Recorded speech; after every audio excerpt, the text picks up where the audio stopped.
Computer का आविष्कार मानव इतिहास की सबसे बड़ी उपलब्धियों में से एक है।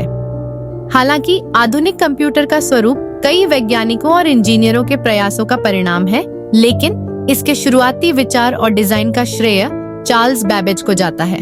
चार्ल्स बैबेज की कहानी संघर्ष, नवाचार और दूरदृष्टि की मिसाल है। आइए उनकी इस प्रेरक यात्रा पर विस्तार से नजर डालते हैं। चार्ल्स बैबेज का जन्म 26 दिसंबर 1791 को लंदन, इंग्लैंड में हुआ।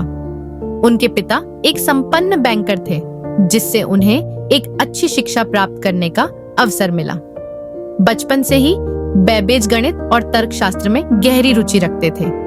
उनकी पढ़ाई ट्रिनिटी कॉलेज, कैम्ब्रिज में हुई, जहां उन्होंने गणित में अपनी असाधारण प्रतिभा का प्रदर्शन किया।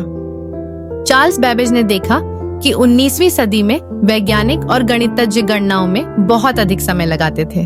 खास तौर पर जटिल गणितीय तालिकाओं में मानवीय त्रुटियां बहुत आम थीं। बैबेज को लगा कि यह काम अगर एक मशीन के द्वारा किया जा सके तो गणनाएं तेज, सटीक और विश्वसनीय हो सकती हैं। 1822 में चार्ल्स बैबेज ने डिफरेंस इंजन नामक एक मशीन का डिजाइन तैयार किया। यह मशीन विशेष रूप से गणितीय तालिकाओं को स्वचालित रूप से तैयार करने के लिए बनाई गई थी। डिफरेंस इंजन का उद्देश्य त्रुटि रहित गणनाएं करना था। यह मशीन पूरी तरह यांत्रिक थी और इसमें गियर और शाफ्ट का उपयोग किया गया था।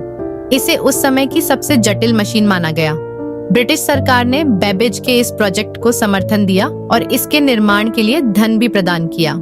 हालांकि डिफरेंस इंजन को पूरी तरह से तैयार करने में कई बाधाएं आईं। मशीन बनाने की तकनीक उस समय बहुत प्राचीन थी और इसके निर्माण की लागत भी अत्यधिक थी।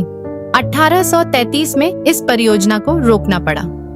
चार्ल्स बैबेज ने डिफरेंस इंजन की असफलता से हार नहीं मानी। 1837 में उन्होंने एनालिटिकल इंजन का डिजाइन तैयार किया। यह मशीन डिफरेंस इंजन की तुलना में कहीं अधिक उन्नत थी और आधुनिक कंप्यूटर की नींव मानी जाती है। इस मशीन को प्रोग्राम करने के लिए पंच कार्ड्स का उपयोग किया जाता था। इसमें डेटा को स्टोर करने की सुविधा थी। यह गणनाओं को करने का कार्य करता था।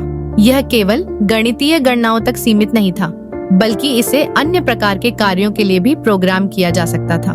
चार्ल्स बैबेज की सहयोगी एडा लवलेस ने एनालिटिकल इंजन के लिए पहला प्रोग्राम लिखा। उन्होंने बताया कि यह मशीन केवल संख्याओं तक सीमित नहीं है, बल्कि संगीत, पाठ और अन्य जटिल कार्यों को भी संसाधित कर सकती है।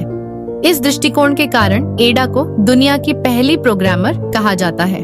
चार्ल्स बैबेज अपने जीवन काल में न तो डिफरेंस इंजन और न ही एनालिटिकल इंजन को पूरी तरह से बना सके। उनके डिजाइन तकनीकी और आर्थिक सीमाओं के कारण कभी साकार नहीं हो पाए। 1871 में उनका निधन हो गया, लेकिन उनके विचार और सिद्धांत आने वाले वैज्ञानिकों के लिए प्रेरणा बने। चार्ल्स बैबेज के विचारों को 20वीं सदी में वैज्ञानिकों ने साकार किया। 1936 में एलन ट्यूरिंग ने ट्यूरिंग मशीन का विचार प्रस्तुत किया, जो कंप्यूटर विज्ञान का आधार बना। 1940 के दशक में ENISC electronic numerical integrator and computer बनाया गया, जो पहला इलेक्ट्रॉनिक कंप्यूटर था। बैबेज के डिजाइन ने इस क्रांति की नींव रखी और आधुनिक कंप्यूटर की संरचना का मार्ग प्रशस्त किया। आज के समय में जब हम सुपर कंप्यूटर, लैपटॉप और स्मार्टफोन जैसे उन्नत उपकरणों का उपयोग करते हैं, तो हमें यह याद रखना चाहिए कि यह सब चार्ल्स बैबेज की दूरदृष्टि का ही परिणाम है। उन्होंने दिखाया कि कैसे एक व्यक्ति का विचार पूरी मानवता के भविष्य को बदल सकता है। उनकी कहानी यह सिखाती है कि असफलताएं सफलता का हिस्सा हैं और बड़े सपने देखने वाले लोग ही इतिहास बनाते हैं।